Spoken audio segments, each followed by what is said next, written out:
the soft hum of the air conditioner. That was the first thing Naomi Reeves heard after 34 days of absolute silence. Her eyes snapped open, her heart pounding against her ribs like a terrified bird. For a moment, she thought she was dreaming. But no, there it was again. The mechanical whirring sound coming from the corner of the bedroom, a sound so ordinary that most people would never notice it. But to Naomi, it was as shocking as a symphony orchestra materializing in her bedroom. She lay perfectly still, her auburn hair splayed across the pillow, green eyes wide with disbelief. Her mind raced back to that terrible day 5 weeks ago, the screeching tires, the deafening impact. Then, nothing. Complete and utter silence had followed. She had awakened in the hospital with no visible injuries aside from a few cuts and bruises, but the world around her had gone quiet, terrifyingly quiet. "There's no physical damage to your auditory structures that we can detect," Dr. Eleanor Murray had explained, her lips moving carefully so Naomi could read them. The specialist had sent her for brain scans and neurological tests, but they all came back normal. Sometimes trauma affects the body in mysterious ways. The mind protects itself. Naomi remembered how the doctor's face had softened with compassion as she'd typed on her tablet. "I've seen a handful of cases like yours in my career. Most don't regain their hearing, and the few who do usually take years, with recovery coming gradually, if at all." Yet here she was, just over a month later, hearing the air conditioner. Naomi carefully pushed herself up, sitting on the edge of the bed, afraid that any sudden movement might take this miracle away from her. The hardwood floor felt cool beneath her bare feet as she listened intently. The digital clock on the nightstand showed 6:27 in the morning. Sebastian would be in the shower about now. As if on cue, she heard it, the sound of running water from their ensuite bathroom. Tears welled in her eyes. After weeks of silence, even the simple sound of water was beautiful. She thought of waking Sebastian immediately, but decided to wait until he was done. Wouldn't it be wonderful to surprise him when he came out? To tell him she could hear again? She imagined his face lighting up with joy, imagined his arms wrapping around her in celebration. The water stopped. Naomi's heart fluttered with anticipation. She was about to stand when another sound froze her in place. A ringtone, Sebastian's phone. Then came his voice, clear as day. "Hey, beautiful." Naomi frowned slightly. That wasn't how Sebastian normally answered his phone. His voice sounded different too. Softer, more intimate. "No, I'm in the bathroom. She's still asleep. Even if she wasn't, she can't hear anything anyway." The words hit her like a physical blow. She couldn't breathe, couldn't move. The world tilted sideways as her husband's voice continued. "I miss you too, baby. Last night was amazing. I know. Just a little longer, okay? I'm working on it." Naomi's hand flew to her mouth to stifle a gasp. Silently, she slipped back under the covers, her heart hammering so loudly she was certain Sebastian would hear it when he came out. She squeezed her eyes shut, forcing herself to breathe evenly as she heard the bathroom door open. "Yeah, I can talk. She won't wake up for another hour," Sebastian said, his voice now closer. Naomi could picture him, probably standing by the dresser, getting dressed for work. "The business meeting went well. I closed the Henderson account." There was a pause, and then Sebastian laughed, a low, intimate chuckle that Naomi had once loved, but now made her stomach churn. "Dinner on Friday sounds perfect. I'll tell her I have a late meeting." Another pause. Naomi felt sick. "I know, Layla. It's complicated right now, but I promise, we'll figure it out." Layla. The name burned into Naomi's consciousness. Layla Nichols. She had to be the 20-something woman Sebastian had introduced at the company Christmas party 6 months ago. His new assistant. Naomi remembered thinking how young and pretty she was, with her perfect skin and bright smile. At the time, she'd felt a small twinge of insecurity, but had dismissed it. She trusted Sebastian. What a fool she'd been. "I should be done with this conference call by 3, Sebastian continued, his voice moving around the room as he dressed. "I can meet you at the usual place after." the usual place. How long had this been going on? I've got to go now, baby. Love you too. Naomi heard the soft beep of the call ending, followed by the sounds of Sebastian moving around the bedroom. She felt him approach the bed, then the light pressure of his lips on her forehead through the comforter. See you tonight, he whispered, clearly believing she couldn't hear him. The front door opened and closed, and then came the sound of his car starting in the driveway. Only then did Naomi open her eyes, tears streaming down her face. What should have been the happiest morning of her life had transformed into a waking nightmare. Her hearing had returned, only to shatter her heart into 1,000 pieces. She lay there for hours, replaying Sebastian's conversation in her mind. The casual way he'd referred to her disability, the tenderness in his voice when speaking to Layla, a tenderness she hadn't heard directed at her in years. When had they grown so far apart? When had he stopped loving her? Or had he ever truly loved her at all? Around noon, Naomi finally dragged herself out of bed. Her eyes were puffy from crying, her throat raw. She walked to the kitchen in a daze, each familiar sound now a strange new torture. The hum of the refrigerator, the ticking of the wall clock, the distant sound of a lawnmower from the neighbor's yard. She made coffee, savoring the sound of the beans grinding, the water heating, the final drip. She'd missed these everyday sounds desperately during her weeks of silence. Now they felt like cruel reminders of how quickly joy could turn to ashes. As she sat at the kitchen island, staring into her coffee, Naomi's mind raced. What should she do? Confront Sebastian immediately?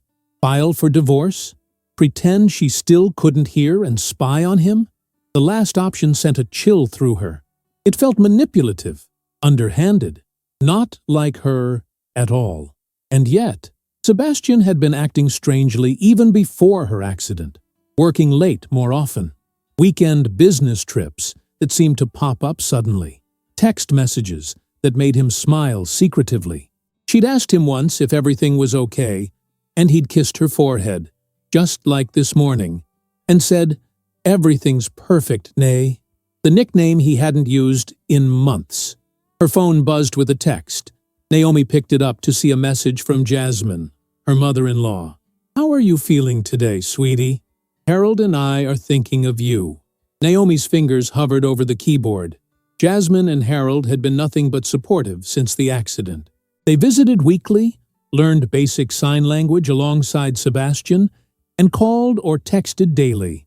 They treated her like the daughter they never had. What would they think if they knew what their son was doing? She typed back, "Having a rough day, but managing." It wasn't a lie. Another text came almost immediately. "We love you, dear. This too shall pass." Naomi set the phone down, her resolve hardening. She needed to think, to plan. Sebastian believed he had the perfect cover for his affair. A wife who couldn't hear his phone calls or detect his lies. He'd grown careless, comfortable. How many times had he spoken to Layla right in front of her since the accident? The realization made her blood boil. He wasn't just betraying their marriage. He was using her disability as a tool for his infidelity. The cruelty of it stole her breath. By the time evening approached, Naomi had made her decision. She wouldn't confront Sebastian yet. She would use her unexpected advantage to discover the full extent of his betrayal first. For how long? She wasn't sure. But something told her she needed to be strategic, to gather information before making her next move. When she heard his key in the lock at 7:30, Naomi was sitting on the sofa, a book open in her lap, as she had done every evening since returning home from the hospital. She had showered, applied light makeup to hide the evidence of her tears, and carefully arranged her features into the neutral expression she'd worn for weeks. "Hey," Sebastian said as he entered, setting his briefcase down. He spoke louder than necessary, a habit he'd developed when speaking to her after the accident. Naomi looked up and smiled, gesturing to her tablet on the coffee table. Their new routine. She spoke. He typed his responses for her to read. "How was your day?" she asked, her voice steady despite the storm raging inside her. Sebastian picked up the tablet, his fingers moving quickly across the screen. Busy. Landed a new client. That's wonderful, she replied, watching his face for any sign of guilt, any tell that might betray him. There was nothing. His blue eyes met hers calmly, his handsome face revealing nothing but mild fatigue. When had he become such a good liar? Or had he always been one, and she just never noticed? Sebastian's phone chimed with a text. He glanced at it. A flicker of something. Anticipation? Desire? Crossing his features before he quickly composed himself. He typed something back rapidly, then returned the phone to his pocket. Work? Naomi asked innocently. He nodded, typing, Henderson account. Lots of details to iron out. The lies slid from his fingers so easily. Naomi felt a cold knot form in her stomach. This man, whom she had loved for 12 years, had become a stranger to her. No, worse than a stranger. An enemy wearing the face of her beloved. I'm going to make dinner, she said, rising from the couch. Pasta okay? Sebastian typed his agreement and settled on the sofa, pulling out his phone again. As Naomi moved to the kitchen, she heard him begin to type, the soft tapping of his thumbs against the screen, an intimate percussion to the soundtrack of her disintegrating marriage. That night, lying beside Sebastian in bed, listening to his deep, even breathing, Naomi stared at the ceiling. The soft glow of the moon filtered through the curtains, casting shadows across the room. Outside, a car passed by, its headlights briefly illuminating the walls before fading away. All these sounds, all these sensations she had missed so desperately, now surrounded her again. But instead of joy, they brought only pain and uncertainty. The sound of Sebastian's breathing beside her, once a comfort that lulled her to sleep, now felt like the ticking of a time bomb. As she finally drifted toward sleep, one thought crystallized in Naomi's mind. This was not the end of her story. This was just the beginning of something new, something she never expected, something that would require all her strength to face. The silence had been broken, and with it, everything else was about to break too. Naomi had always been an early riser, but the past week had transformed her morning routine into something entirely different. Each day, she awoke before Sebastian, her body tense with anticipation, listening, waiting. The sounds of their home, the coffee maker gurgling downstairs, birds chirping outside their bedroom window, Sebastian's soft snoring. All of it still felt surreal after her weeks of silence. She lay perfectly still beside him now, counting his breaths, studying the familiar contours of his face. In sleep, Sebastian looked younger, more like the man she had fallen in love with 13 years ago when they'd met at a charity auction. Back then, his smile had lit up something inside her, and his dedication to his fledgling career had impressed her. When had that ambitious young man transformed into this deceptive stranger?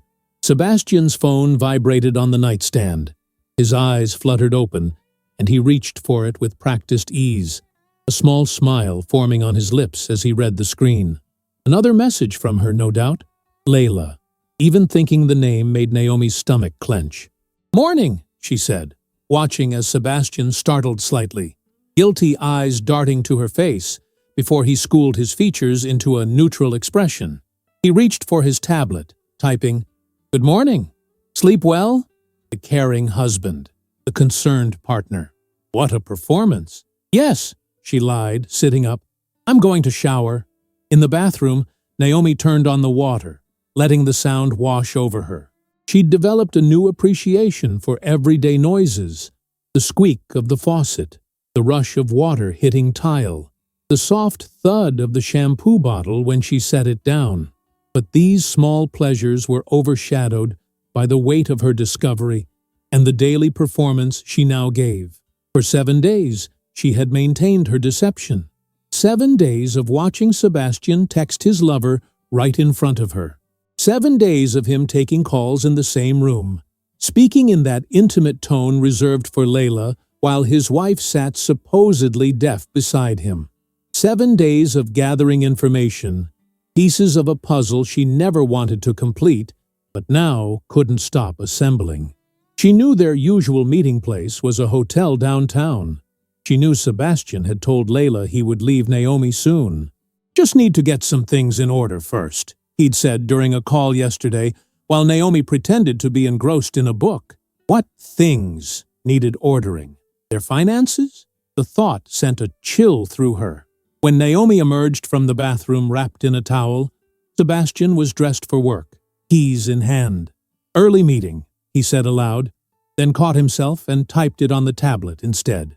Naomi nodded, maintaining her facade. "Have a good day." He kissed her cheek, a perfunctory gesture that held none of the warmth it once did, and left. The sound of the front door closing echoed through the house like a gavel falling, pronouncing judgment on their marriage. Once alone, Naomi dropped the act, her shoulders sagging with the relief of not having to pretend. She dressed slowly, mentally preparing for what she needed to do next. Yesterday, while Sebastian was at work, meeting Layla, she now knew, Naomi had made a critical discovery. Sebastian had been careless, leaving his laptop at home, password protected, but with his password manager still logged in. She'd found emails discussing a new business entity he'd established 3 weeks ago, shortly after her accident. Convenient timing.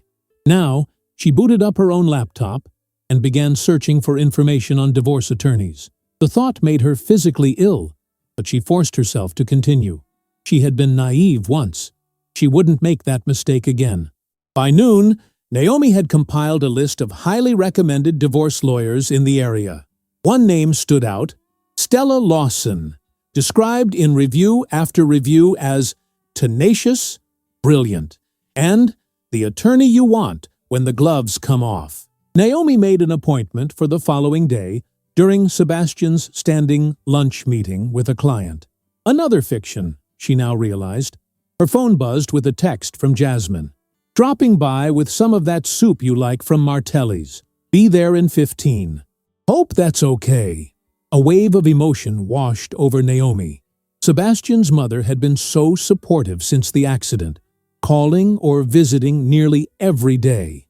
Jasmine and Harold treated her like a daughter, not just a daughter-in-law. The thought of losing them in the aftermath of a divorce caused a physical ache in her chest. But more painful was the question that had haunted her all week. Should she tell them what their son was doing? Did they deserve to know the truth about Sebastian?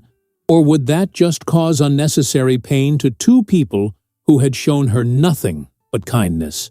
When Jasmine arrived, Naomi greeted her with a hug, inhaling the familiar scent of her perfume, a light floral fragrance that always reminded Naomi of spring.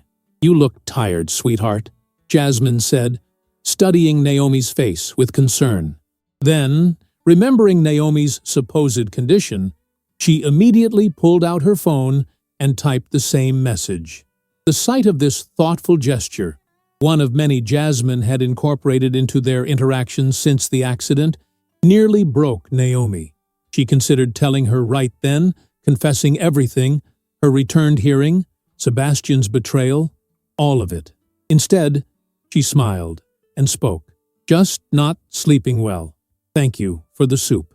They sat at the kitchen island, Jasmine typing updates about family and friends, while Naomi nodded and responded verbally. This new mode of communication had become second nature over the past month. "Harold and I were thinking," Jasmine typed, "maybe you'd like to come stay with us for a weekend. Change of scenery might do you good." Naomi's throat tightened. "That sounds nice. Let me check with Sebastian." Seat. At the mention of her son, something flickered across Jasmine's face. So brief, Naomi almost missed it. Concern? Discomfort? Before she could analyze it, Jasmine's expression returned to its usual warmth. "Of course," Jasmine typed. "Just let us know." After lunch, as Jasmine prepared to leave, she hugged Naomi tightly, longer than usual. When they pulled apart, Jasmine's eyes held a strange intensity. "You know Harold and I love you very much," she said aloud, maintaining eye contact before typing the same message as if on autopilot. "I love you both too," Naomi replied, a chill running down her spine. Did Jasmine suspect something? Had she noticed a change in Sebastian? After Jasmine left, Naomi sat alone at the kitchen table, turning their interaction over in her mind. Something had felt off, but she couldn't put her finger on exactly what. Maybe she was just being paranoid, seeing conspiracies where there were none. Her world had been turned upside down. It was natural to question everything now. Her phone buzzed with a text from Sebastian. "Working late tonight. Don't wait up." Naomi stared at the message, anger bubbling up inside her. The casual lie, delivered without a second thought, felt like salt in an open wound. She typed back a single word, "Okay." Then, making a decision, she grabbed her purse and keys. She needed to get out of the house, away from the memories and lies that seemed to seep from the very walls. Naomi drove aimlessly at first, radio playing softly in the background, another simple pleasure rediscovered. After 30 minutes, she found herself parking outside the public library, a fitting refuge. During her weeks of silence, books had been her primary escape, a world where her disability didn't matter. Now, surrounded by the hushed sounds of pages turning and soft conversations, she felt a strange sense of peace for the first time in days. She wandered the aisles, running her fingers along the spines of books, listening to the soft footfalls of other patrons, the occasional cough, the distant sound of a children's story hour somewhere in the building. These ambient noises, once taken for granted, now felt precious. Naomi selected a book on financial independence after divorce and found a quiet corner to read. The irony wasn't lost on her. Just months ago, she'd been happily married, believing she had security and partnership for life. Now she was researching how to disentangle her finances from the man who was plotting behind her back. As she read, a conversation at a nearby table caught her attention. "I just don't understand how he could do that," a woman whispered, her voice tight with emotion. 15 years of marriage, and he throws it away for someone he barely knows. "Men are idiots," her companion replied, "but you're better off without him. Trust me." Naomi couldn't help but listen, finding eerie parallels to her own situation. The first woman continued, "The worst part is, everyone knew but me. I was the last to find out." The words sent a chill through Naomi. Was that true in her case too? Had others seen signs of Sebastian's infidelity that she had missed? Had she been blind, or simply trusting? By the time Naomi returned home, the sun was setting, painting the sky in shades of orange and purple. The house was dark and empty, exactly as she expected. Sebastian was with her, of course. Layla, the young, unbroken woman who had captured her husband's attention while Naomi struggled through the darkest period of her life. She moved through the quiet rooms, turning on lights, trying to dispel the shadows that seemed to gather in the corners. This house, once her sanctuary, now felt like a stage set for Sebastian's elaborate deception. In their home office, Naomi sat at Sebastian's desk, and after a moment's hesitation, opened his laptop again. He'd been careless lately, confident in her disability, often leaving his computer unlocked or his password manager active. Tonight was no exception. She navigated to his email, searching for any information about the new business entity he'd created. There, in an exchange with his attorney, she found what she was looking for: confirmation that Sebastian had established a separate LLC solely in his name. The timing lined up perfectly with her accident. While she was in the hospital, struggling to come to terms with her sudden deafness, her husband had been laying the groundwork to leave her. Another email caught her eye: a receipt for a diamond bracelet from an upscale jeweler downtown. $2,300. A gift for Layla, no doubt. The purchase date was just 3 days after Naomi's accident. She closed the laptop, feeling physically ill. How had she missed the signs? Had Sebastian always been this person, or had he changed? And if he had changed, when had it happened? Why? Naomi wandered into the kitchen, sudden hunger gnawing at her despite her emotional turmoil. She opened the refrigerator, staring blankly at its contents. when a sound at the front door made her freeze. Keys jingling, the door opening. Sebastian, home earlier than expected.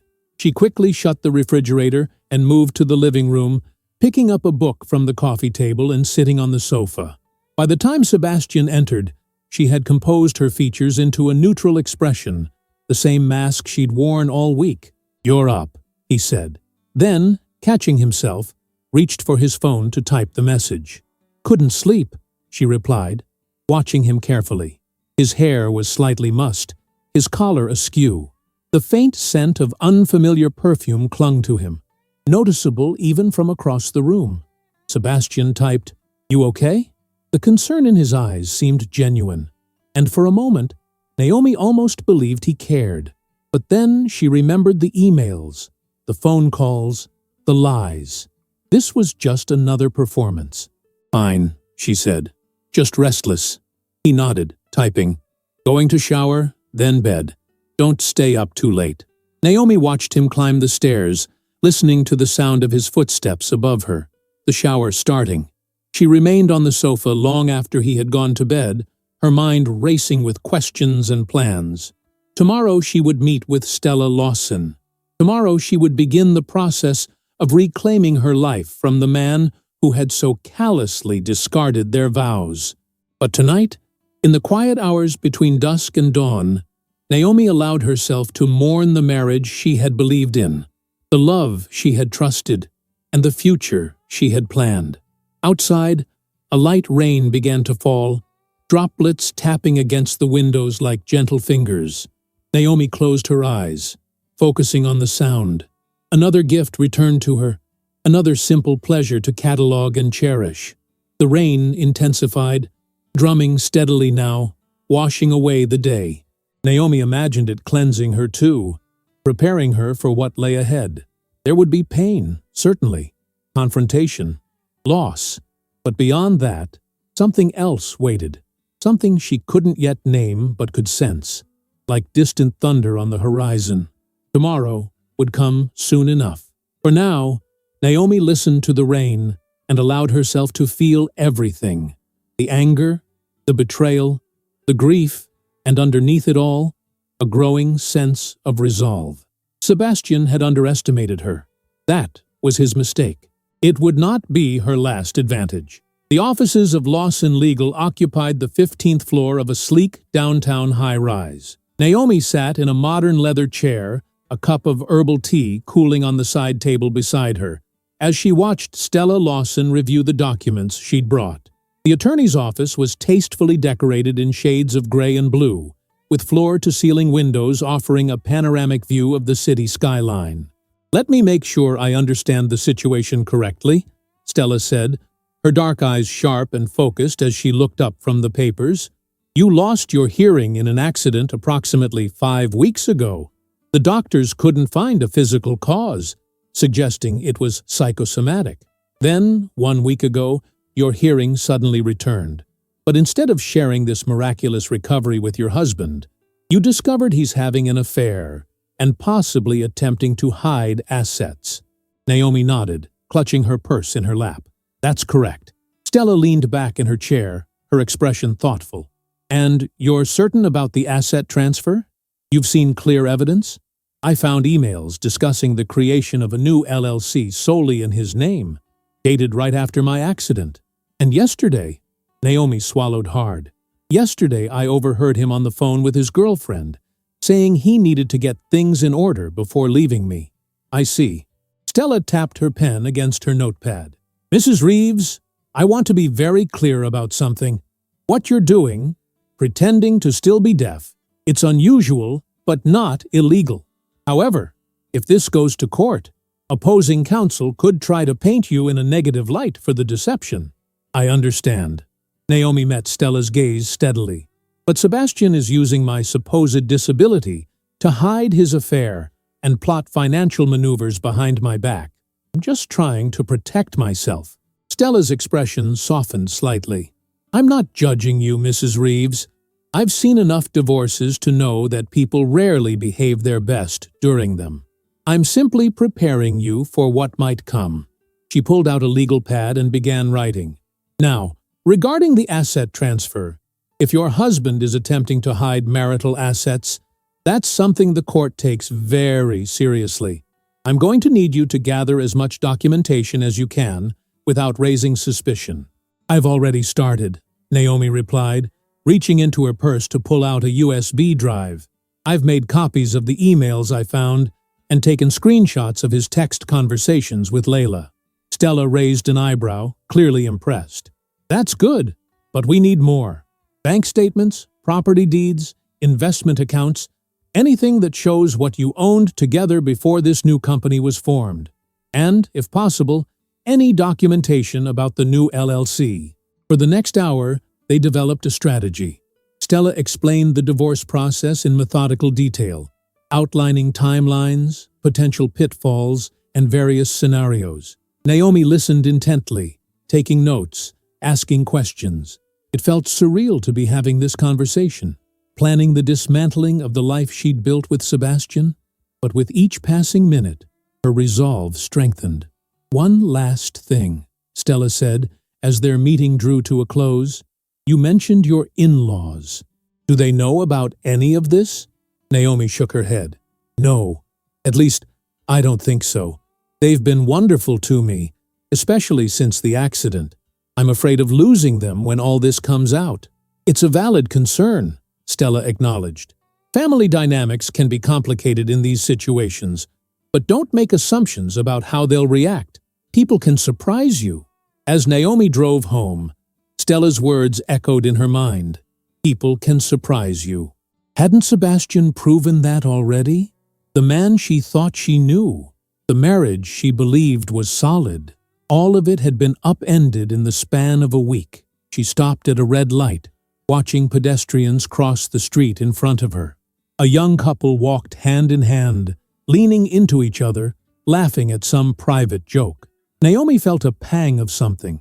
Not quite jealousy, not quite nostalgia, but a complicated mix of both. Had she and Sebastian ever been like that? Had it all been an illusion from the start? The light turned green, and Naomi continued home, her mind replaying moments from their 12 years together. Their first date at the Italian restaurant downtown, where Sebastian had charmed her with stories of his childhood in Maine. The weekend trip to the mountains where he'd proposed, down on one knee beside a waterfall. Their wedding day, when he'd whispered forever against her lips after their first kiss as husband and wife. Had he meant it then? Had there been a time when Sebastian truly loved her, before something changed? Or had he always been capable of this level of deception, just waiting for the right opportunity? When Naomi arrived home, the house was empty, exactly as expected. Sebastian had texted earlier about another late meeting. She moved through the quiet rooms, seeing everything with new eyes. The photographs on the walls chronicling their life together, the furniture they'd chosen as a couple, the small mementos from trips they'd taken. Soon, all of this would be divided, categorized, separated. The thought was both devastating and strangely liberating. In the kitchen, she poured herself a glass of wine and pulled out her phone, scrolling to Jasmine's number. After a moment's hesitation, she texted, "Would love to take you up on that weekend visit. Is this Saturday okay?" The response came almost immediately. "Wonderful. We'd be delighted. I'll make up the guest room. Harold is already planning to grill those steaks you like." Naomi smiled sadly at the message. She treasured her relationship with Sebastian's parents and dreaded the thought of losing them. But Stella was right. She shouldn't make assumptions about how they would react when everything came to light. Her phone buzzed again with another text from Jasmine. "And don't worry about Sebastian. We know he's busy with work these days." Something about the phrasing caught Naomi's attention. There was a subtle emphasis on the word work that seemed off, almost sarcastic. Was she reading too much into it? Projecting her own knowledge onto an innocent message? Before she could analyze it further, she heard Sebastian's key in the front door.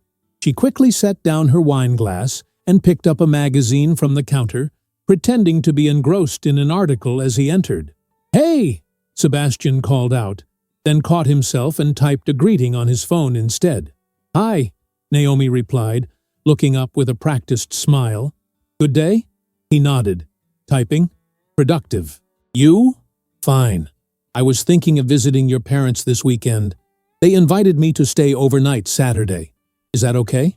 Sebastian's expression flickered. Relief? Anticipation? Before settling back into casual neutrality. He typed, Of course. I have some work to catch up on anyway. I bet you do, Naomi thought bitterly. A weekend without his deaf wife would give Sebastian plenty of uninterrupted time with Layla. Great, she said aloud. I'll let them know. That night, as they prepared for bed in their usual silence, Naomi studied Sebastian covertly. He moved around their bedroom with casual familiarity, unaware of her scrutiny, checking his phone frequently. No doubt texting Layla. The disconnect between this mundane domestic scene and the reality of their situation struck Naomi as almost absurd. Here they were, going through the motions of married life, while underneath, everything had already collapsed. Sebastian slid into bed beside her, the mattress dipping slightly under his weight. He reached over to squeeze her hand, a gesture that once would have comforted her, but now felt hollow, before turning off his bedside lamp. Good night, he said, loud enough for a deaf person to potentially read his lips in the dim room. Good night, she replied, turning away from him. In the darkness, Naomi listened to Sebastian's breathing gradually slow and deepen as he fell asleep. Beside her lay a stranger wearing her husband's face, occupying the space in their bed where love had once lived. The intimacy of this moment, sharing a bed with the person plotting to leave her, felt suffocating. When she was certain Sebastian was deeply asleep, Naomi carefully slipped out of bed. She moved silently through the darkened house to the home office, where she booted up her laptop. Following Stella's instructions, she began documenting their financial records, taking screenshots of account balances, making notes of significant assets. As she worked, the magnitude of what was happening hit her anew. This methodical dismantling of their shared life felt both clinical and deeply personal. Each document represented not just money or property, but memories, plans, promises. The vacation fund they'd been building for a trip to Greece. The investment account they'd started with an eye toward early retirement. The joint checking account where their first paychecks as a married couple had been deposited. All of it soon to be divided, like drawing lines through their history together. By the time Naomi returned to bed, it was nearly 3 in the morning. Sebastian hadn't moved, his breathing still deep and regular. She slid beneath the covers, careful not to wake him, and stared at the ceiling, sleep eluding her despite her exhaustion. In the quiet darkness, a new emotion began to surface alongside the hurt and betrayal. Anger. Not the hot, impulsive kind that flares and fades, but something deeper and more sustained. Sebastian hadn't just betrayed their marriage. He'd calculated his exit during her most vulnerable moment. He'd seen her disability not as something to support her through, but as an opportunity to exploit. What kind of person did that? The question lingered as Naomi finally drifted into a fitful sleep, her dreams filled with fragments of conversations she was never meant to hear. Saturday morning arrived with the soft golden light of early autumn filtering through the curtains. Naomi packed an overnight bag for her stay with Harold and Jasmine, carefully selecting comfortable clothes and the novel she'd been reading. Sebastian moved around the house with barely contained energy, his anticipation for his weekend of freedom evident in his quick movements and frequent glances at his phone. I'll drive you, he typed when Naomi emerged with her bag. No problem. Of course, he would offer, Naomi thought. Probably wants to make sure I actually go. That would be nice, she said aloud, maintaining her role in their elaborate charade. The drive to his parents' house took 45 minutes, winding through suburban neighborhoods before reaching the quiet, tree-lined street where Harold and Jasmine had lived for over 30 years. Sebastian kept the radio on, a pop station playing current hits, and occasionally typed messages on his phone at stoplights. Naomi pretended not to notice, gazing out the window instead, watching the landscape change from urban to suburban. When they arrived, Jasmine came out to greet them, enveloping Naomi in a warm embrace before turning to her son. Something in her expression changed subtly as she hugged Sebastian. A tightness around her eyes, a slight stiffness in her posture. If Sebastian noticed, he gave no indication. "I'll pick you up tomorrow evening," he typed to Naomi. "Have a good time." She nodded, watching as he returned to the car with obvious haste, barely waiting for her to retrieve her bag from the trunk before pulling away. Jasmine watched too, her lips pressed into a thin line. "Come inside, dear," she said, then quickly typed the same message on her phone. "Harold's excited to see you." Inside, the house was exactly as Naomi remembered from countless family dinners and holiday gatherings, warm, comfortable, filled with photographs and mementos from the Reeves family history. Harold greeted her in the living room, rising from his recliner with a broad smile that didn't quite reach his eyes. "There she is," he said, hugging her tightly before remembering to type the same greeting. As they settled in the living room with iced tea, Naomi found herself studying her in-laws carefully. Something felt different about this visit. There was an underlying tension, a carefulness in how they interacted with her that went beyond accommodation for her supposed deafness.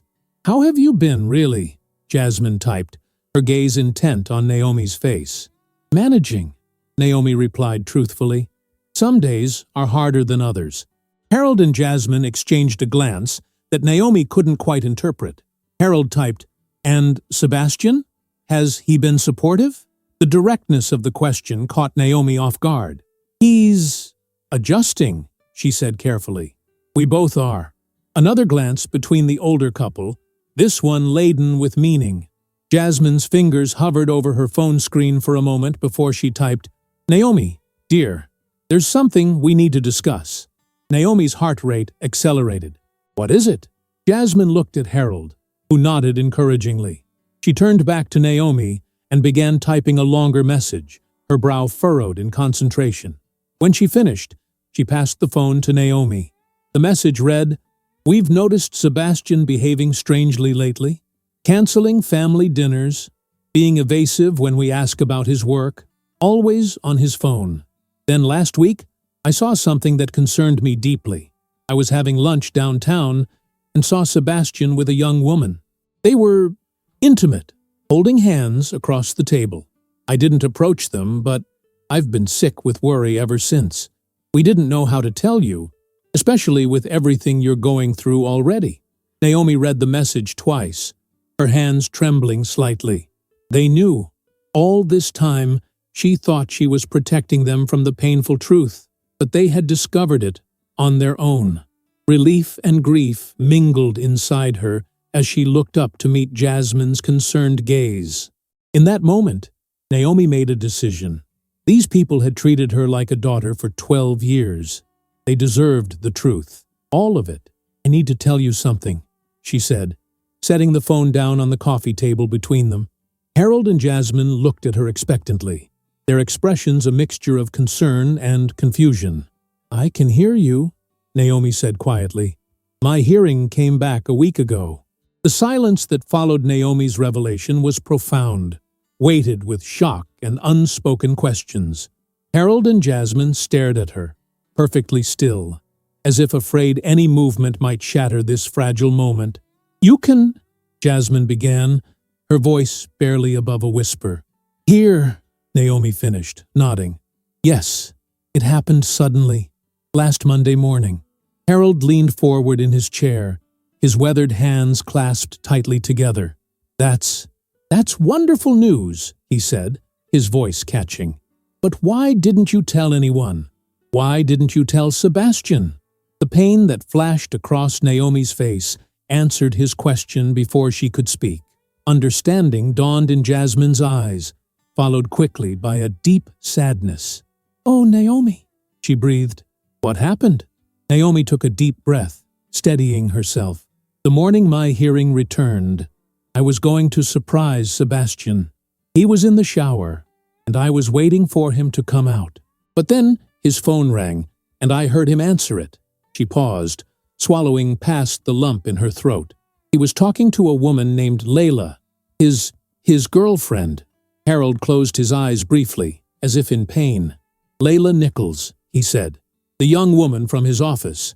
Naomi nodded, not surprised that they had already pieced together the identity of the other woman. He spoke freely in front of me, thinking I couldn't hear. He's been doing it all week, talking to her on the phone, while I'm right there in the room, making plans, saying things. She trailed off, unable to repeat the hurtful words she'd overheard. Jasmine moved to sit beside Naomi on the sofa, taking her hand. "And you've been pretending you still can't hear all this time?" "Yes," Naomi admitted, feeling a wave of relief at finally sharing her burden. "At first, I was just in shock. Then I realized that if he thought I was still deaf, I could learn more about what he was planning. And he is planning something, Jasmine.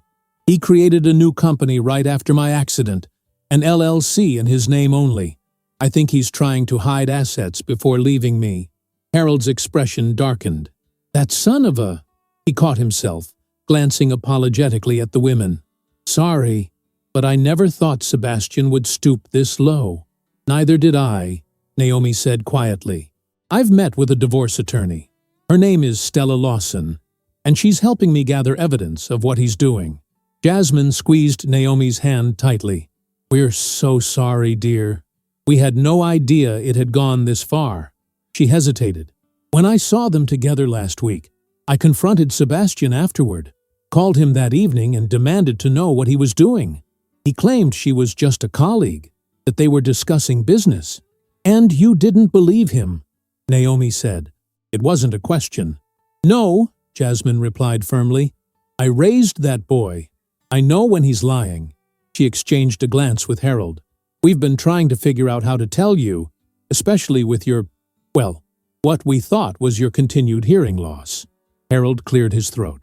"Naomi, I want you to know something. Whatever happens between you and Sebastian, whatever you decide to do, you will always be our daughter. That doesn't change." Tears welled in Naomi's eyes at his words. This had been her greatest fear, losing the two people who had become her second parents. "Thank you," she whispered. "That means everything to me." "Now," Jasmine said, her voice taking on a practical tone that reminded Naomi of how she sounded when organizing family gatherings. "Tell us everything. What's your plan? How can we help?" For the next hour, Naomi explained everything. Her meetings with Stella, the evidence she'd gathered, the strategy they were developing. Harold and Jasmine listened intently, occasionally asking questions or offering suggestions. There was no judgment in their eyes, only support and a simmering anger directed not at her, but at their son. "I still can't believe Sebastian would do this," Harold said when Naomi had finished. "Using your condition against you like that, it's unconscionable." "What hurts most," Naomi admitted, "is that he started seeing her before my accident. This isn't some reaction to my disability. He was already planning to leave." Jasmine's expression hardened. "I knew something was off with him these past few months. He's been distant, distracted. I should have seen this coming." "We all should have," Harold added gently. "But Naomi, don't blame yourself. This is on Sebastian, not you." As they talked, Naomi felt some of the crushing weight she'd been carrying begin to lift. Sharing her burden with Harold and Jasmine, knowing they believed her, supported her, gave her a strength she hadn't realized she was missing. "We need to be smart about this," Jasmine said eventually. "Sebastian can't know that we know, or that you can hear. Not until you're ready." Harold nodded in agreement. "We'll play along with the charade when he's around. But in the meantime, we'll help you gather whatever information you need." "Actually," Naomi said slowly, a new thought forming, "there might be something you can help with. Sebastian mentions business documents sometimes when he's talking to Layla. Papers that need to be signed, transfers that need to be completed. If you could somehow get him talking about his business dealings—" "Leave it to me," Harold said, his eyes narrowing thoughtfully. "I've been asking him about investment opportunities for months. He won't suspect anything if I press for details." As evening approached, the three of them moved to the kitchen, working together to prepare dinner.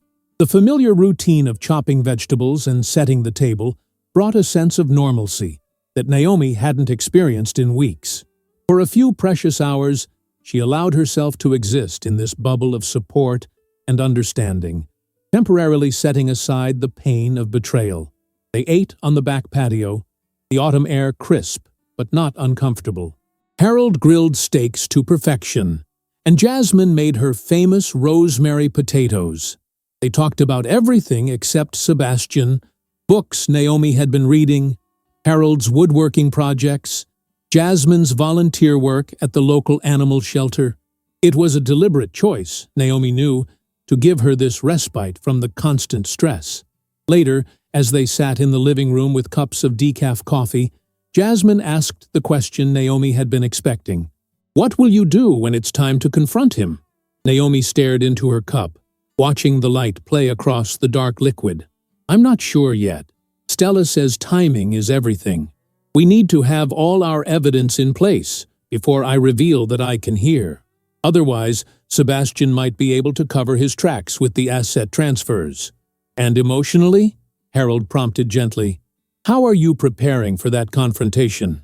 It was a good question, one Naomi had been avoiding. "I don't know," she admitted. "Part of me wants to scream at him, make him feel all the pain he's caused me.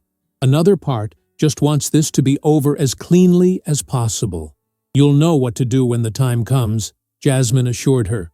"Trust your instincts. They've served you well so far." That night, in the Reeves' comfortable guest room, Naomi slept more soundly than she had in weeks. The knowledge that she wasn't alone in this fight brought a peace she desperately needed. Morning came with the smell of coffee and bacon wafting up from the kitchen. Naomi showered and dressed, feeling strangely optimistic despite everything. As she descended the stairs, she could hear Harold and Jasmine talking in low voices in the kitchen. She paused on the landing, not intentionally eavesdropping, but caught by the serious tone of their conversation. "Never raised him to be this kind of man," Jasmine was saying, her voice tight with emotion. "I don't understand it, Harold." "People make choices," Harold replied heavily. "Bad ones sometimes. We can't take responsibility for that. But where did we go wrong? What did we miss?" "Jasmine, stop. This isn't about us. Sebastian is a grown man who's making terrible decisions. Our job now is to support Naomi." There was a brief silence. Then Jasmine said, "You're right, of course. It's just hard to accept that our son could be so cruel." Naomi's heart ached for them. In their own way, they were experiencing a profound loss too. The shattering of their image of their son. The realization that he wasn't the man they believed him to be. She waited a moment before continuing down the stairs, giving them time to compose themselves. "Good morning," she called as she entered the kitchen, the normality of the greeting a small pleasure after weeks of calibrating her speech for someone who supposedly couldn't hear her. "Morning, sweetheart," Jasmine replied, her smile genuine despite the sadness lingering in her eyes. "Hungry?" They ate breakfast together, planning the day ahead. Sebastian wouldn't be picking Naomi up until evening, giving them plenty of time to strategize. "I've been thinking," Harold said as he refilled their coffee cups.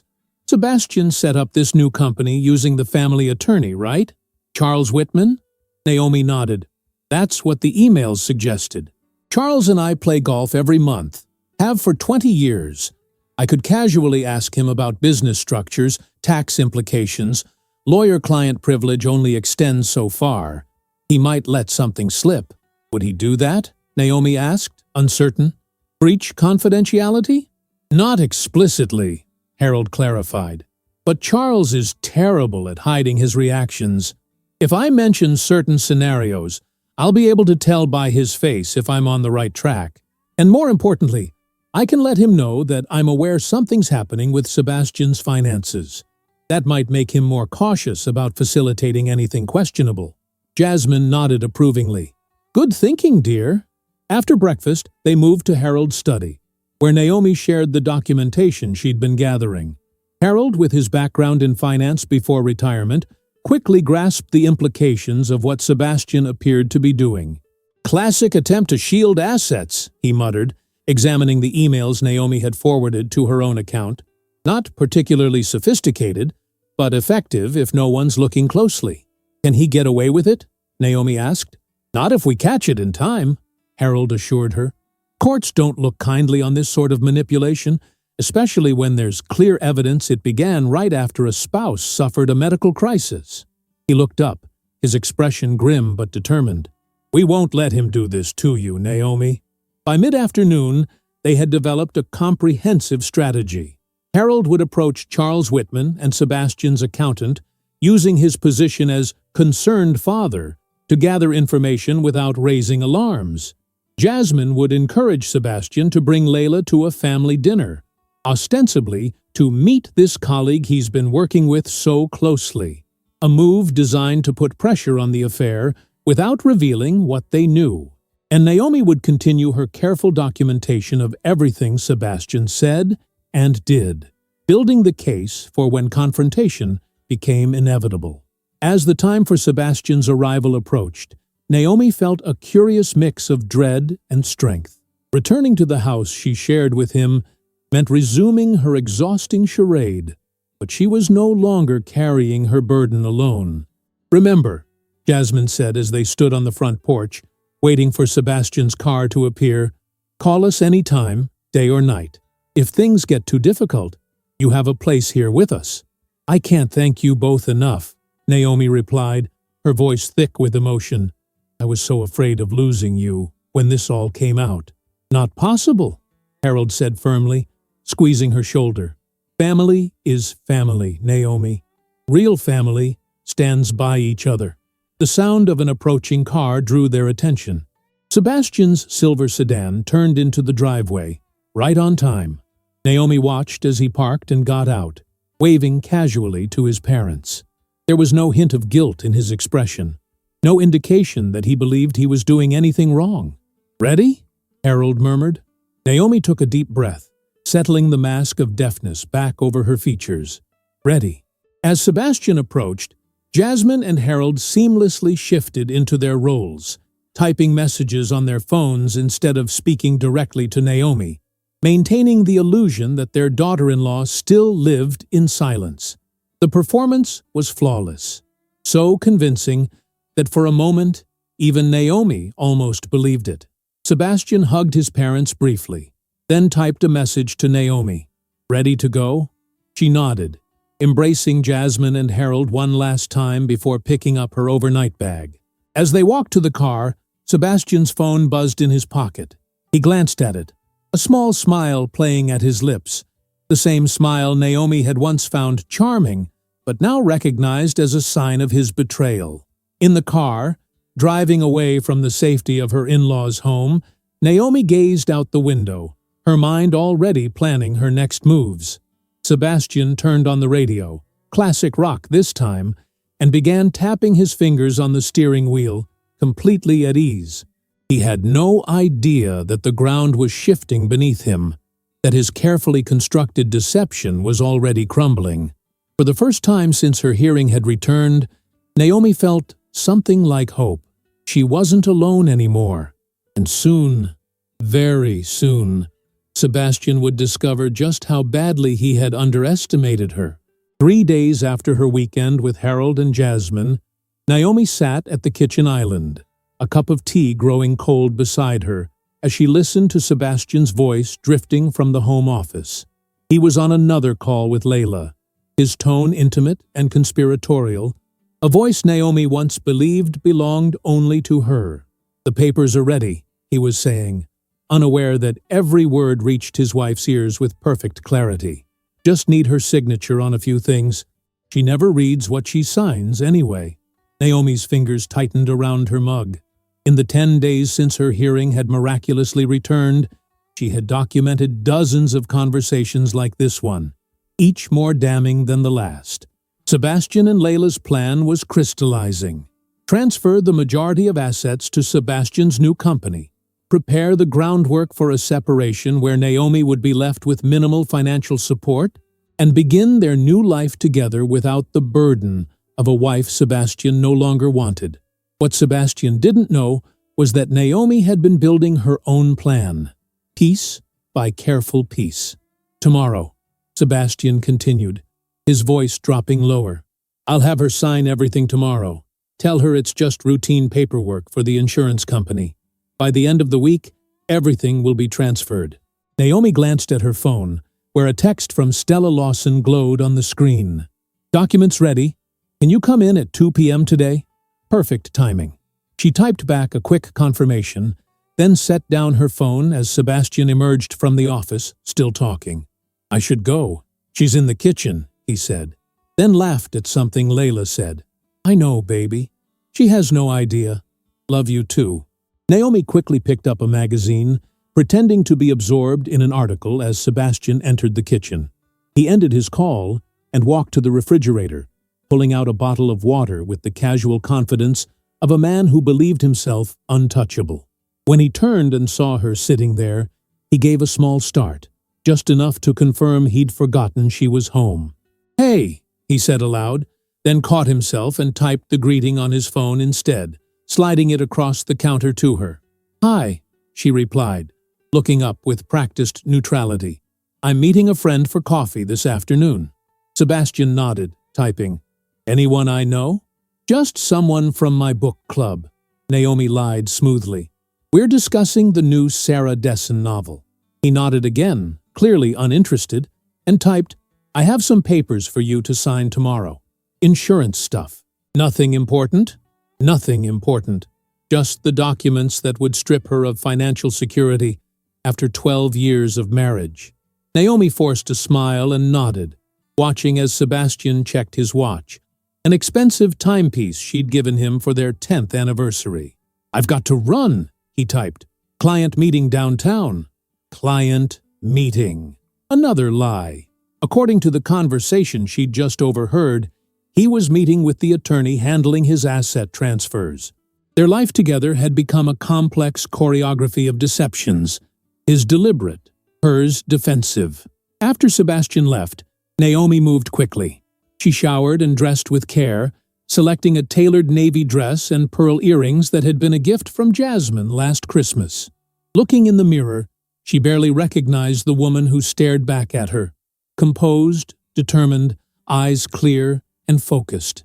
The shock and grief that had dominated her features in those first days after discovering Sebastian's betrayal had transformed into something else. Resolve. At exactly 2 o'clock, Naomi sat across from Stella Lawson in her downtown office, reviewing the documents the attorney had prepared. It's all here, Stella said, her manicured finger tapping a particularly dense paragraph of legal text. The petition for divorce citing irreconcilable differences, the financial disclosure forms detailing all your marital assets, including those Sebastian is attempting to hide, and the temporary restraining order preventing him from transferring any assets once this is filed. Naomi nodded, scanning the documents. And this will stop him from moving forward with the transfers? It will, Stella confirmed. Once served, he won't be able to touch any marital assets without court approval. But timing is critical. You said he plans to have you sign documents tomorrow? Yes. He called them insurance papers. Stella's lips pressed into a thin line. Classic. Get the unsuspecting spouse to sign away their rights under the guise of routine paperwork. She leaned forward. Naomi, we need to file these before he can execute those transfers, which means you need to be ready for confrontation sooner rather than later. The word hung between them. Confrontation. The moment when the carefully maintained illusion would shatter, when Sebastian would discover that his wife had not only regained her hearing, but had been several steps ahead of him all along. I'm ready, Naomi said, surprised by the steadiness in her voice. I've spent enough time living this lie. Good, Stella replied, because we have one more piece to put into place. She pulled out her phone, tapped the screen a few times, then set it on the desk between them. Harold and Jasmine Reeves are on their way. They called this morning, asking to be involved. Naomi felt a rush of emotion. Even knowing how supportive they'd been, this still touched her deeply. They want to be there when it happens? They insisted, Stella said with a small smile. Quite forcefully, in fact. Especially Jasmine. 2 hours later, Naomi sat in Stella's office with Harold and Jasmine, finalizing their strategy for what Harold had grimly dubbed Operation Wake Up Call. The atmosphere was somber but determined, like generals planning a difficult but necessary campaign. "Sunday dinner," Jasmine was saying. "We insist that Sebastian bring you over. Tell him we have an announcement to make." Her eyes, so like her son's, but warmer, more honest, met Naomi's. "We'll have Stella there. Everything will be in place." "What about Layla?" Naomi asked. "Sebastian will be suspicious if she's invited." "Let him be suspicious," Harold replied, his voice firm. "It's time for this to end, Naomi. You've gathered more than enough evidence. Stella's prepared all the necessary legal documents. There's no reason to prolong your suffering." Naomi nodded slowly. They were right. The charade had served its purpose, allowing her to protect herself financially and emotionally while she prepared for what came next. But maintaining it was taking a toll she wasn't sure how much longer she could bear. "Sunday then," she agreed. 3 days from now." As they drove back to the house, Harold insisting on taking her himself rather than having her call a rideshare, Naomi felt a strange sense of calm settling over her. The uncertainty that had plagued her since that first morning of returned hearing was fading, replaced by a clear path forward. It wouldn't be easy. It would likely be painful, but it would be honest. "You know," Harold said as they neared her neighborhood, "I've been thinking a lot about what happens after all this." Naomi turned to look at him, noting the deep lines that stress had etched into his face these past weeks. "What do you mean?" "After the divorce, after the dust settles," he clarified. "You're still young, Naomi. 36 is nothing. You have so much life ahead of you." He paused, choosing his words carefully. "I just want you to know that whatever you decide to do, wherever you decide to go, you'll never lose us. Jasmine and I, we're your family. That doesn't change." Tears pricked at Naomi's eyes. "Thank you," she whispered. "I couldn't have gotten through this without you both." Harold reached over and squeezed her hand briefly before returning his attention to the road. "You're stronger than you know," he said simply. The next 3 days passed in a haze of preparation and tension. Sebastian, oblivious to the storm gathering around him, continued his routine of poorly disguised lies and late-night phone calls to Layla. On Friday, he presented Naomi with the insurance papers, which she examined carefully before claiming she needed time to review them. Sebastian had looked momentarily panicked, but quickly recovered, telling her there was no rush, a statement belied by the anxious glances he kept throwing at the unsigned documents. On Saturday night, Naomi lay awake long after Sebastian had fallen asleep, listening to the sound of his breathing and wondering how they had reached this point. Once, she had loved this man with her whole heart. Once, she had believed he felt the same. Had it all been an illusion? Or had something real existed between them, only to wither away when she wasn't looking? The questions had no answers, at least none that would bring her peace. What mattered now was moving forward, reclaiming her life from the wreckage of broken vows and shattered trust. Sunday dawned bright and clear, autumn sunshine bathing their bedroom in golden light as Naomi rose early to prepare. She dressed with deliberate care, not for Sebastian, but for herself. A fitted emerald dress that brought out the green in her eyes, hair loose around her shoulders, minimal makeup. She wanted to face this day as herself, not hidden behind artifice. When Sebastian emerged from the shower, he seemed distracted, checking his phone repeatedly as he dressed. Naomi watched him from the corner of her eye, noting the nervous energy in his movements. "Remind me why your parents called this dinner again?" he asked, loud enough for her to read his lips, then immediately typed the same question. "They said they have news to share," Naomi replied. "Maybe they're planning a trip." Sebastian nodded absently, clearly unconcerned with his parents' fictitious announcement. "We should leave by 5, he typed, then added, "Don't forget those insurance papers. I can drop them off tomorrow on my way to work." "I won't forget," Naomi assured him, the irony of her words not lost on her. She wouldn't forget any of this. Not his betrayal, Not her awakening, not the strength she had found in the aftermath. The day passed with excruciating slowness, each hour stretching endlessly as 5 o'clock approached. Sebastian spent most of it on his phone, presumably coordinating with Layla, while Naomi moved through the house, gathering the last pieces she would need: the recorded conversations, the screenshots of text messages, the emails detailing his financial machinations. At exactly 4:55, they got into Sebastian's car for the drive to his parents' home. The radio played softly between them, filling the silence with meaningless noise. Naomi gazed out the window, mentally rehearsing what she would say when the moment finally came. Harold and Jasmine's house looked exactly as it always did. Warm lights glowing in the windows, the familiar wreath on the front door, Harold's meticulously maintained garden lining the walkway. But as they approached, Naomi noticed an unfamiliar car parked in the driveway alongside Harold's sedan. "Who else is here?" Sebastian asked, frowning as he parked behind the unknown vehicle. His question was directed at the air, not at Naomi.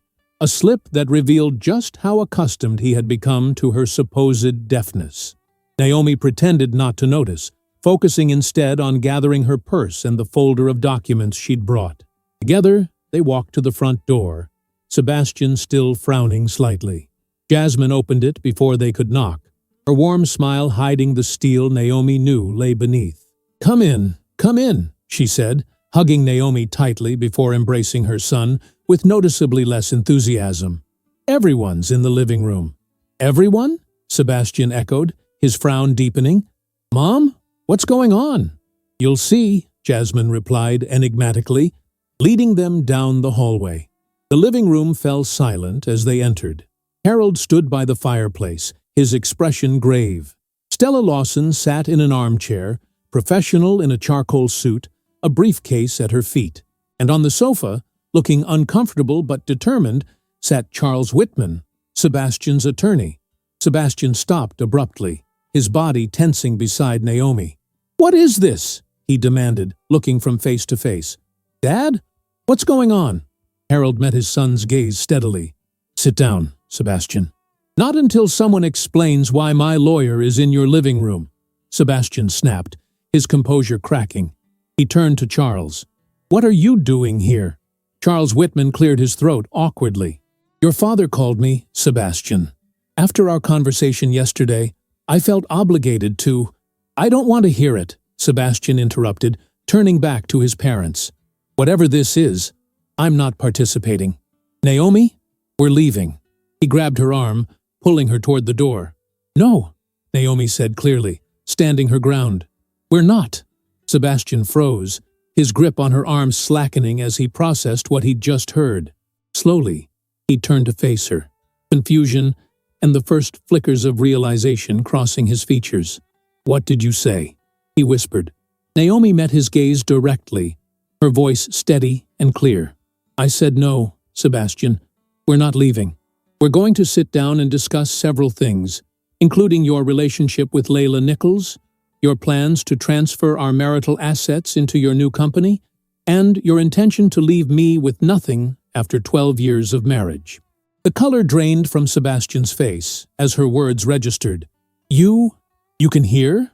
"Yes," Naomi confirmed, feeling a strange lightness as the truth finally emerged.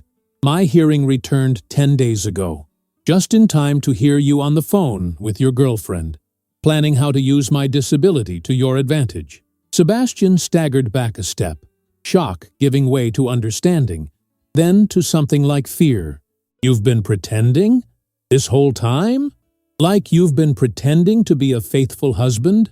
Jasmine interjected sharply. "Sit down, Sebastian. Now." For once in his life, Sebastian Reeves followed instructions without argument. He sank into a chair, his confident facade crumbling as he looked from face to face, finally comprehending that everyone in the room knew exactly what he had done. What followed was unlike any conversation Naomi had ever experienced. With Stella's calm guidance, they laid out everything. The affair that predated Naomi's accident, the financial manipulations that began immediately after, the cold calculation with which Sebastian had exploited what he believed was his wife's permanent disability. Charles Whitman, visibly uncomfortable, confirmed that he had advised against the asset transfers, but that Sebastian had insisted. Harold revealed the evidence he'd gathered from Sebastian's accountant, and Naomi, her voice growing stronger with each word, described what it had been like to hear her husband speak so callously about her, to plan her abandonment while pretending to care. Through it all, Sebastian sat in stunned silence, occasionally attempting weak denials that died on his lips as more evidence was presented. By the time Stella placed the divorce papers in front of him, he looked like a man who had aged a decade in a single hour. "You have a choice," Stella explained, her tone professional but not unkind. "You can sign these papers, agreeing to a fair division of assets and a clean break, or we can take this to court, where every detail of your behavior will become public record. Your business reputation, your standing in the community, all of it will be affected. Think carefully, Mr. Reeves." Sebastian stared at the documents, then at Naomi. "I don't understand," he said finally, his voice hollow. "Why go through all this? Why not just confront me when you first heard me on the phone?" "Because you taught me something, Sebastian," Naomi replied quietly. "You taught me that sometimes people aren't who they pretend to be. Sometimes you need to protect yourself from the person who promised to protect you." A heavy silence fell over the room. Outside, the sun was setting, casting long shadows across the familiar space where Naomi had once celebrated holidays and anniversaries with the family she thought would always be hers. "What happens now?" Sebastian asked, defeat evident in his voice. "Now you sign those papers," Harold said firmly. "You acknowledge what you've done, and you begin the process of making it right." "And Layla?" Sebastian's question came out small, almost childlike. "That's between you and her," Naomi said, surprised to find she meant it. Whatever happened in Sebastian's relationship with Layla no longer concerned her. She had her own future to build. Sebastian signed the papers without further protest, his signature uncharacteristically shaky. When he finished, he looked up at Naomi, something like regret crossing his features. "I did love you once," he said softly. "I want you to know that." Naomi studied the face of the man she had shared her life with, searching for any trace of the person she had believed him to be. "I believe you did," she replied. "But love isn't just a feeling, Sebastian. It's a choice you make every day. And somewhere along the way, you stopped choosing me." Later, after Sebastian had left, alone, hollow-eyed, barely resembling the confident man who had entered the house an hour before, Naomi sat in the kitchen with Harold, Jasmine, and Stella, a strange sense of peace settling over her. "It's done," Stella said, organizing the signed documents in her briefcase. "I'll file these first thing tomorrow. The financial freeze is already in effect. He won't be able to move any assets now."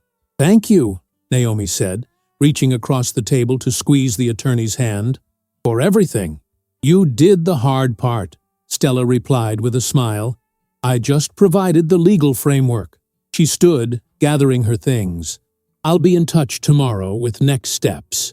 After Stella left, the three remaining sat in comfortable silence, the weight of the confrontation slowly lifting.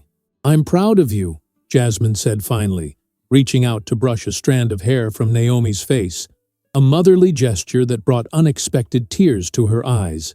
"You handled that with such grace." "I don't feel graceful," Naomi admitted. I don't even know. Relieved? Exhausted? Sad? All of that is normal," Harold assured her. "What you've been through, what you're still going through, it's a lot for anyone to process."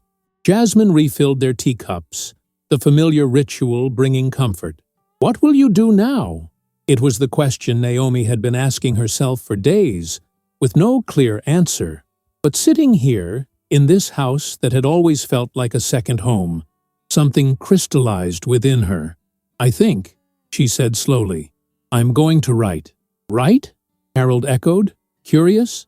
Naomi nodded, the idea taking shape as she spoke. During those weeks of silence, books were my lifeline. And then, when my hearing returned, words, overheard words, changed everything. She took a sip of her tea, organizing her thoughts. There's something powerful in that, isn't there? The stories we tell, the words we choose, how they can wound or heal. Jasmine smiled, understanding dawning in her eyes. You always did have a way with words, your letters, your journals. Even back when you and Sebastian were first dating, I remember thinking how beautifully you expressed yourself. I have a story to tell, Naomi said, feeling more certain with each word. Not just about betrayal, but about rediscovery, about finding strength you didn't know you had. I'd read that book, Harold said simply. 1 year later, Naomi stood in a small, independent bookstore downtown, hardly believing the scene before her. A line of people stretched from the signing table where she sat to the door and beyond, each person clutching a copy of When the Silence Broke, her debut novel that had, to everyone's surprise, including her own, become a national bestseller. The story wasn't exactly her own.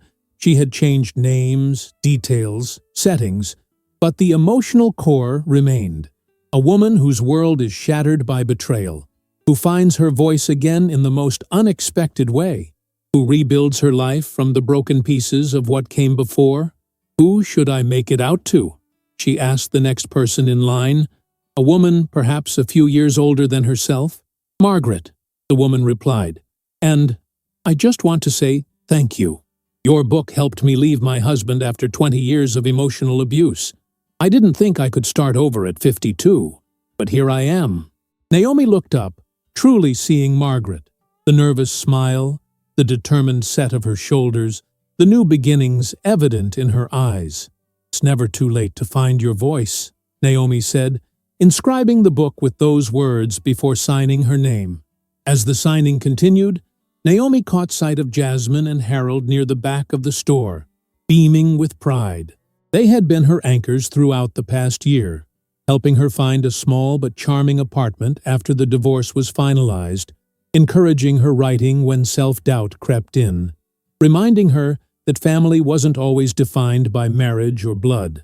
The advance from her book had provided financial stability, allowing Naomi to restart her design business on her own terms while working on her second novel.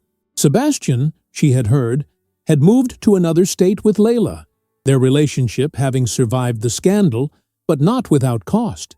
His business had suffered, his reputation tarnished by whispers that followed the divorce. Naomi found she could think of him now without pain. A chapter closed, a lesson learned. When the last book was signed and the store began to empty, Jasmine approached with a small gift bag. For you, she said, hugging Naomi tightly, a little celebration. Inside, Naomi found a beautiful leather-bound journal, its pages crisp and empty, waiting to be filled. On the first page, Jasmine had written, "For your next chapter, whatever it may be, with love always, Mom and Dad." Tears pricked Naomi's eyes as she traced the words with her fingertip. "Thank you," she whispered, embracing them both. Later, as they sat in a nearby cafe celebrating with coffee and pastries, Naomi found herself reflecting on the strange, painful journey that had led her here. The accident that took her hearing. The morning it returned, bringing with it heartbreak and betrayal. The weeks of deception that followed, both Sebastian's and her own. The confrontation that finally broke the cycle of lies.